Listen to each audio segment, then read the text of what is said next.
Γεννιέσαι στην Αγγλία του 12ου αιώνα. Οι γονείς σου είναι χωρικοί, και αυτό σημαίνει πως η ζωή σου μοιάζει ήδη αποφασισμένη πριν καν μάθεις να μιλάς. Ο πατέρας σου και η μάνα σου λιώνουν καθημερινά στα χωράφια κάποιου άρχοντα, σκάβοντας γη που δεν τους ανήκει, ιδρώνοντας γιασοδιές που δεν θα απολαύσουν ποτέ. Και όλοι θεωρούν αυτονόητο ότι αργά ή γρήγορα θα κάνεις ακριβώς το ίδιο.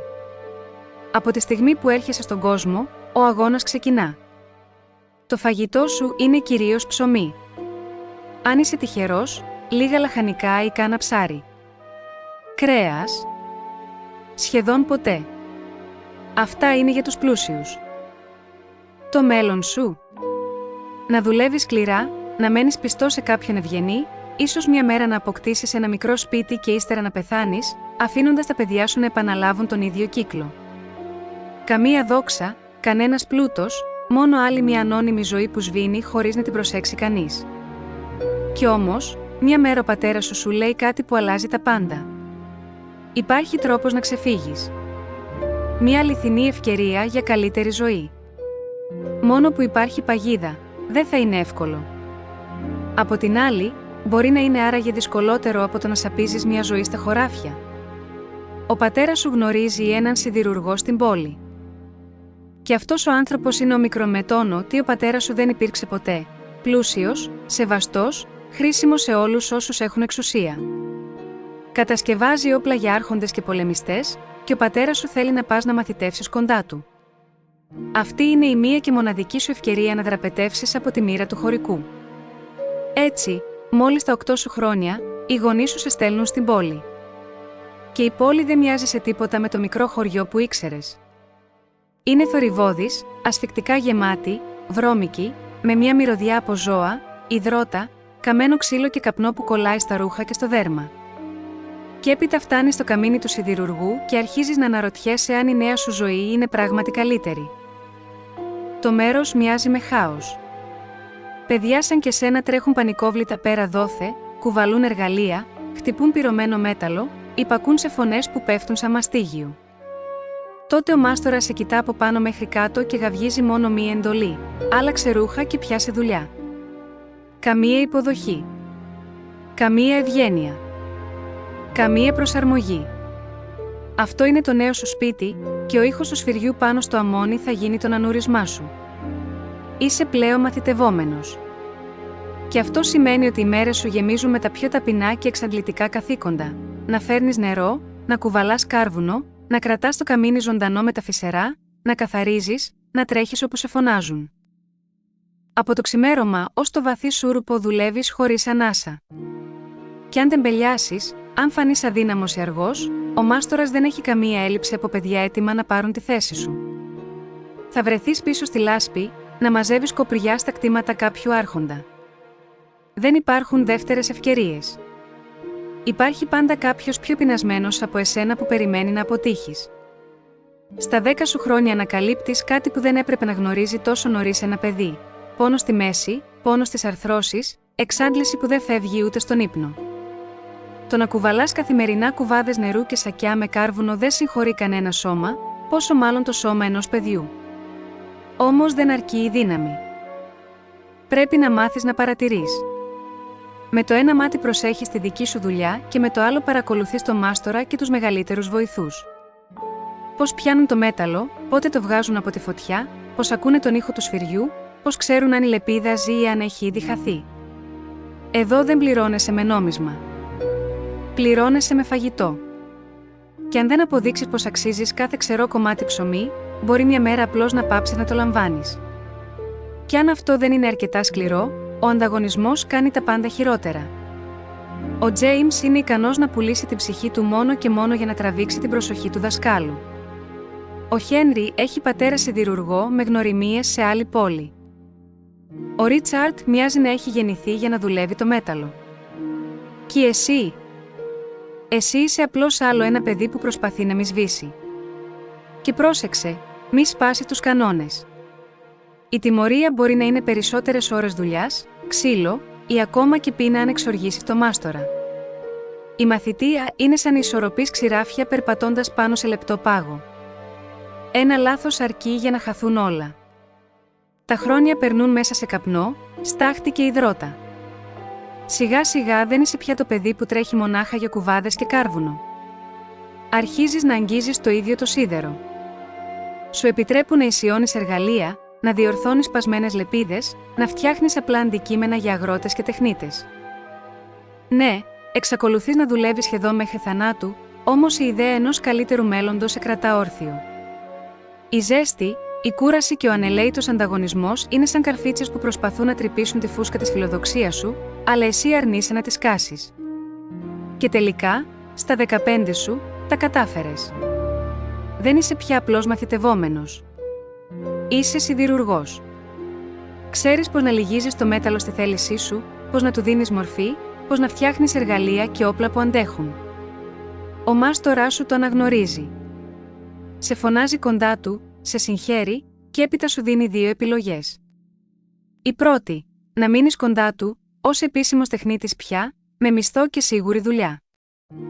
Η δεύτερη, να γίνεις περιπλανόμενος τεχνίτης, να γυρνάς από πόλη σε πόλη αναζητώντας εργασία όπου βρεθεί. Είναι στοίχημα.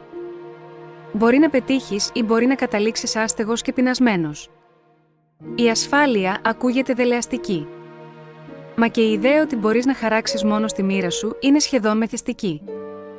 Τότε ο μάστορας σου ρίχνει μια τελευταία φράση, αρκετή για να σε σπρώξει στην άκρη. Όταν τελειώσουν τα χρόνια της περιπλάνησής σου, ίσως σε πάρει πίσω. Ίσως. Χωρίς υπόσχεση. Και αυτό το μικρό, ίσως, σου αρκεί. Παίρνεις το ρίσκο. Γίνεσαι περιπλανόμενος τεχνίτης. Η πραγματικότητα σε χτυπά αμέσως. Για εβδομάδες δεν σε προσλαμβάνει κανείς. Δεν έχεις χρήματα, δεν έχεις φαγητό, δεν έχεις μέρος να κοιμηθείς. Επιβιώνεις κάνοντας ομικρομετόνο τι πιο ταπεινό βρεις στην αγορά. Κουβαλάς σακιά, καθαρίζεις πάγκους, ακονίζεις μαχαίρια για μικροπολιτές μόνο και μόνο για λίγες μπουκές. Τα βράδια κοιμάσαι όπου μπορείς, σε κάποια γωνιά του δρόμου, σε στάβλο, μία φορά πάνω σε στίβα από άχυρο που προσεύχεσαι να μην είχε άλλη χρήση λίγο πριν ξαπλώσεις εκεί. Έναν ολόκληρο μήνα η ζωή σου είναι γυμνή ταπείνωση. Και έπειτα έρχεται η πρώτη δουλειά. Ένας αγρότης θέλει να του φτιάξει τη σκαλιστήρα, και εσύ είσαι τόσο απελπισμένος που το κάνεις μόνο για ένα πιάτο φαγητό. Μετά πάλι σιωπή. Άλλη μια εβδομάδα χωρίς τίποτα. Τα ρούχα σου κουρέλια, το στομάχι σου άδειο, το πρόσωπό σου σκαμμένο από πείνα. Δεν μοιάζεις πια με τεχνίτη. Μοιάζεις με ζητιάνο. Η κούραση, η απόρριψη, το αίσθημα πως δεν αξίζεις τίποτα, αρχίζουν να σε τσακίζουν. Σκέφτεσαι σοβαρά να επιστρέψεις έρποντας τον παλιό σου δάσκαλο μόνο και μόνο για την υπόσχεση ενός πιάτου σούπας. Και τότε, ακριβώς όταν πας να σπάσεις, η τύχη σε θυμάται. Βρίσκεις άλλη μια δουλειά, αυτή τη φορά με πραγματική πληρωμή. Όχι μόνο για ένα μπολ στη φάδο. Κι ύστερα έρχεται άλλη. Και άλλη. Σιγά σιγά, νόμισμα το νόμισμα, δουλειά τη δουλειά, σταματάς να επιβιώνεις και αρχίζεις να ανεβαίνεις. Δεν αποταμιεύεις απλώς. Επενδύεις στον εαυτό σου. Ταξιδεύεις σε άλλες πόλεις, μαθαίνεις νέες τεχνικές, βλέπεις καλύτερους φούρνους, διαφορετικά κράματα, πιο λεπτές μεθόδους κλήρυνσης. Όσο βελτιώνεσαι, τόσο πιο πολύ αξίζεις. Και όταν κάποτε επιστρέφεις στην πόλη, δεν είσαι πια ένας ακόμα σιδηρουργός. Είσαι ένας εξαιρετικός σιδηρουργός. Το όνομά σου αρχίζει να ακούγεται παντού. Ευγενείς, μισθοφόροι, ακόμα και στρατηγοί ζητούν τη δουλειά σου. Θεωρητικά αυτό ακούγεται θρίαμβος. Στην πράξη όμως, αυτοί οι άνθρωποι δεν διαπραγματεύονται ευγενικά. Δεν προσφέρουν συμβόλαια. Παίρνουν αυτό που θέλουν. Εκείνη την εποχή σιγοβράζει η εμφύλια σύγκρουση. Σιδηρουργοί σαν εσένα δεν είναι απλώς περιζήτητοι. Είναι πολύτιμα όπλα οι ίδιοι. Κάποια μέρα ακούς ψιθύρους ότι κάποιος θέλει να σε απαγάγει. Αν πέσεις στα χέρια τους, θα περάσεις το υπόλοιπο της ζωής σου φτιάχνοντας όπλα σαν σκλάβος. Οπότε εξαφανίζεσαι. Για έναν ολόκληρο μήνα ζεις κρυμμένος, χωρίς να εμπιστεύεσαι σχεδόν κανέναν. Αν σε βρουν, όλα τελειώνουν. Ευτυχώς δεν σε βρίσκουν ποτέ. Και όταν τα πράγματα ηρεμούν, είσαι ακόμη ελεύθερος. Στα 22 σου, τα χρόνια της περιπλάνησης τελειώνουν. Δεν είσαι πια το πεινασμένο παιδί που έψαχνε ψίχουλα. Είσαι μάστορας. Με την εμπειρία και την τέχνη σου μπορείς να πας όπου θέλεις και να δουλέψεις για όποιον θελήσεις. Και εσύ διαλέγεις ισχύ. Ένας πανίσχυρος άρχοντας σε προσλαμβάνει ως προσωπικό του σιδηρουργό. Η πρώτη εντολή είναι να χτίσεις το δικό σου καμίνι. Η δεύτερη, να μετακομίσεις στο νέο σου σπίτι. Και αυτό το σπίτι είναι τόσο μεγάλο που σχεδόν θυμίζει μικρό κάστρο. Δεν έχεις απλώς στέγη. Έχεις υπηρέτες. Έχεις άφθονο φαγητό, τα καλύτερα ρούχα, κρασί που μέχρι τότε έβλεπες μόνο να πίνουν οι ευγενείς. Αυτή είναι η ζωή που ονειρευόσουν παιδί. Και την κέρδισες με κάθε πληγή του σώματός σου. Μόνο που η επιτυχία έχει πάντα τίμημα. Ο προστάτης σου, ο άρχοντας που σου χάρισε αυτή τη ζωή, χρειάζεται όπλα. Χιλιάδες όπλα. Σπαθιά, τσεκούρια, αλυσιδωτούς θώρακες, αιχμές, καρφιά, μεταλλικά εξαρτήματα για ολόκληρες εκστρατείες. Και όχι μόνο για πόλεμο, αλλά για τα κτήματά του, τους στρατιώτες του, την εξουσία του. Κάποτε πάλευες να τελειώσεις 2 σπαθιά χωρίς να καταρρεύσεις. Τώρα ολόκληροι πόλεμοι εξαρτώνται από το πόσο γρήγορα και πόσο καλά μπορείς να παράγεις σίδερο. Δεν μπορείς να τα βγάλεις πέρα μόνος, γάμα-γιώτα, αυτό προσλαμβάνεις άλλους σιδηρουργούς και μαθητευόμενους. Στείνεις ένα εργατικό σώμα, μια μηχανή παραγωγής. Όμως ακόμα και με ομάδα, ποτέ δεν είναι αρκετό.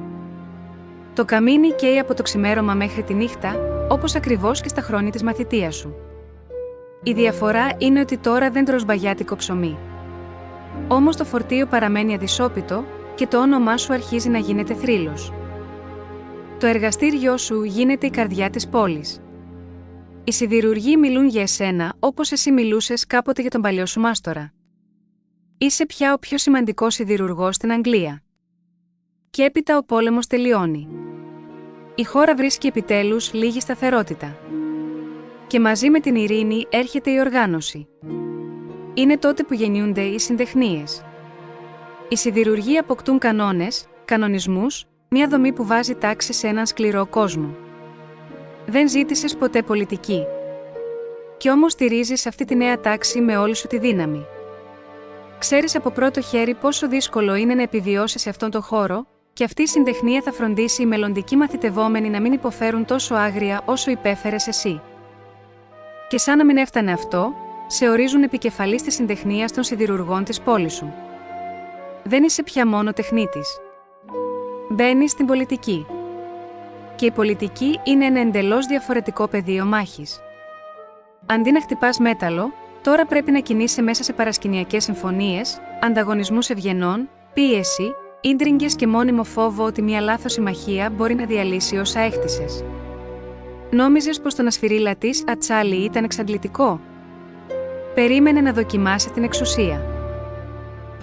Όλα αυτά συνεχίζεις, γιατί κάποιος πρέπει να το κάνει. Ύστερα, μια μέρα, προσέχεις ότι κάτι δεν πάει καλά. Ο καπνός από το καμίνι σε κάνει να βύχεις βαριά. Η μέση σου είναι τόσο άκαμπτη που δυσκολεύεσαι να σκύψεις. Τα χέρια σου τρέμουν σαν να τα έχεις βυθίσει σε παγωμένο νερό. Στην αρχή το αγνοείς. Πιέζει τον εαυτό σου, όπως έκανες πάντα. Μα έρχεται στιγμή που δεν μπορείς πια. Έτσι πηγαίνεις σε γιατρό. Η διάγνωση είναι δηλητηρίαση από μόλιβδο. Μια ολόκληρη ζωή αναπνέοντας τοξικές αναθυμιάσεις, δουλεύοντας με μέταλλα, υδρώνοντας μπροστά στη φωτιά, έρχεται τώρα να ζητήσει το τίμημά της. Δεν υπάρχει θεραπεία. Δεν υπάρχει σωτηρία. Μόνο μια αργή πορεία προς τον θάνατο. Οι περισσότεροι σιδηρουργοί δεν φτάνουν πολύ πέρα από τα 50. Εσύ είσαι 47. Και έτσι αποδέχεσαι αυτό που έρχεται. Έχεις εκπαιδεύσει δεκάδες μαθητευόμενους. Έχεις χτίσει μια πόλη γύρω από την τέχνη σου. Έχεις δημιουργήσει μια συντεχνία που θα προστατεύει τους σιδηρουργούς για γενιές. Το σώμα σου καταραίει, αλλά οι φωτιές που άναψες δεν θα σβήσουν. Και όταν παίρνεις την τελευταία σου ανάσα, η πόλη γύρω σου βουίζει ακόμα από τον ήχο των σφυριών πάνω στο ατσάλι. Γιατί εσύ δεν ήσουν ποτέ απλώς ένας σιδηρουργός. Ήσουν η φωτιά που έδωσε μορφή σε έναν ολόκληρο κόσμο. Ήσουν το χέρι που μετέτρεπε την ομή ύλη σε δύναμη, την πείνα σε επάγγελμα, την ταπείνωση σε κύρος. Και ίσως αυτό να είναι το πιο σκληρό και το πιο μεγαλειώδες πράγμα στην ιστορία σου, ότι πέρασες όλη σου τη ζωή μέσα σε καπνό, βάρος, πόνο και κίνδυνο, μόνο και μόνο για να χτίσεις κάτι που θα άντεχε περισσότερο από εσένα. Στην αρχή ήσουν ένα παιδί χωρικών, σχεδόν χαμένο από τη γέννησή του. Στο τέλος όμως έγινες κάτι πολύ μεγαλύτερο.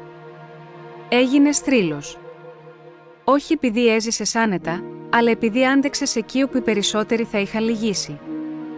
Κι έτσι, ακόμα και όταν το σώμα σου σωπαίνει, το έργο σου συνεχίζει να μιλά μέσα σε κάθε λεπίδα, σε κάθε αμμόνι, σε κάθε σπίθα που πετάγεται στο σκοτάδι. Η αυτοκρατορία μπορεί να θυμάται τους άρχοντες και τους πολεμιστές της, όμως κάτω από κάθε τους νίκη υπήρχε πάντα ένας άνθρωπος σαν εσένα, μπροστά σε μια φωτιά που δεν του επέτρεπε ποτέ να ξεκουραστεί.